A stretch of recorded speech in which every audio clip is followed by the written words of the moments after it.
आता आपल्या सोबत राज्याचे उपमुख्यमंत्री एकनाथ शिंदे जोडले गेलेले आहेत। शिंदे साहेब, स्वागत आहे तुमचं न्यूज 18 लोकमत मध्ये। सेलिब्रेशन मध्ये तुम्ही सुद्धा सहभागी झाला असाल। भाजपसाठी तुमच्या सगळ्यांसाठी एक मोठा विजय।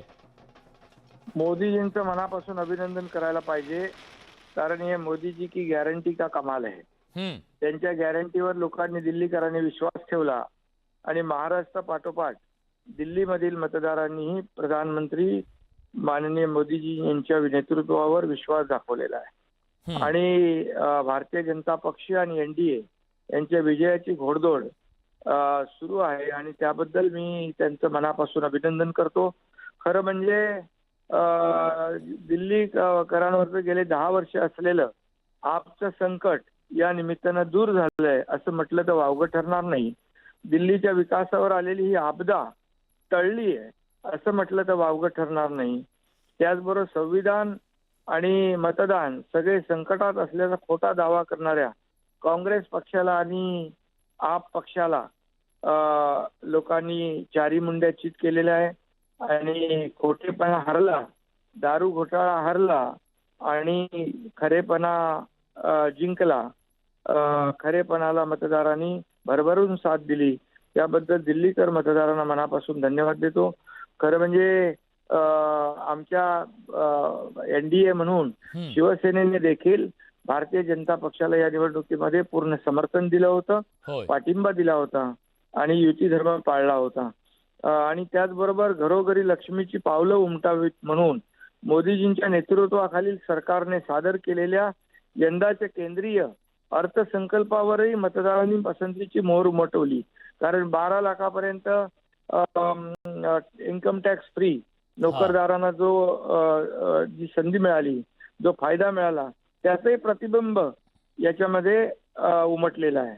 आणि म्हणून आपला देश आर्थिक महासत्ता होण्यापासून आता कोणी रोखू शकत नाही, यावर देखील मतदारांनी पूर्ण विश्वास व्यक्त केलेला आहे। शिंदे साहेब, एक फाटाफूट झाल्याची दिसली आपल्याला या निवडणुकीमध्ये। काँग्रेस वेगळ्या बाजूला दिसली, आम आदमी पक्ष वेगळ्या बाजूला दिसला, उद्धव ठाकरेंचा पक्ष एका बाजूला दिसला, जो आम आदमी पक्षाच्या सोबत ते गेलेले दिसले।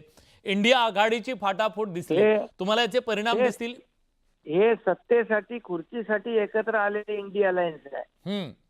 ही विचारांसाठी आलेली नाही, या देशाच्या विकासासाठी आलेली नाही। किंबहुना फक्त एक कलमी कार्यक्रम, मोदीजी देशाचा विकास करतायत, मोदीजींना शिव्या देणं, मोदीजींवर आरोप करणं, एक कलमी कार्यक्रम त्यांनी ठेवला आणि सगळे एकत्र आले ते स्वार्थी भावनेने खुर्चीसाठी। त्यामुळे या निवडणुकीमध्ये किंबहुना महाराष्ट्रात झालेल्या निवडणुकीमध्ये देखील आपण पाहिलं की लोकांनी विकासाला मतदान केलेलं आहे, खोटारडेपणाला झुगारलेला आहे। पण ते आरोप करतायत की या सगळ्यामध्ये कुठेतरी खोटारडेपणा तर महाराष्ट्राच्या निवडणुकीत असेल किंवा इतरत्र असेल भाजपकडून केला जातो असा त्यांचा आरोप असतो। मग काल 39 लाख मतं कशी वाढली वगैरे त्यांनी सवाल उपस्थित केला। मग कर्नाटकमध्ये जिंकले, तिकडे का म्हणाले खोटारडेपणा नाही? मग लोकसभेमध्ये त्यांना 31 जागा मिळाल्या, तेव्हा त्यांनी का म्हणाले खोटारडेपणा नाही? मग तेव्हा जेव्हा जिंकतात तेव्हा ते निवडणूक आयोग चांगला असतो, जेव्हा जिंकतात तेव्हा सुप्रीम कोर्ट हायकोर्ट चांगलं असतं, जेव्हा जिंकतात तेव्हा ईव्हीएम चांगलं असतं।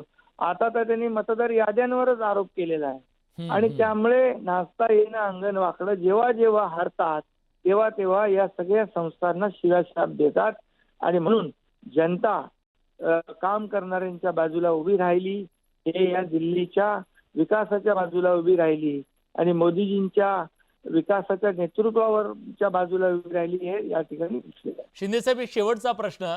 काँग्रेस सलग 3ऱ्या विधानसभा निवडणुकीमध्ये शून्यावर बाद झालेली आहे। आता शून्यावर बाद झालेला हा खेळाडू 3 वेळा बाद झाला असेल तर आता खेळाडू बदलायची वेळ आली आहे की भाकरी फिरवण्याची वेळ आली आहे? त्यांनी खरं म्हणजे भोपळा फोडण्याची हॅट्रिक केलेली आहे आणि आता 3 वेळा भोपळा फुटला नाही तर खरं म्हणजे त्याला त्या म्हणजे टीम मधून आपोआप स्वतःहून बाहेर गेलं पाहिजे। धन्यवाद शिंदे साहेब, तुम्ही न्यूज 18 लोकमतशी संवाद साधला त्याबद्दल। राज्याचे उपमुख्यमंत्री एकनाथ शिंदे आपल्या सोबत होते आणि त्यांनी पंतप्रधान नरेंद्र मोदींच्या नेतृत्वाचा हा विजय असल्याचं म्हटलेलं आहे आणि ते आपल्याशी संवाद साधत होते। आता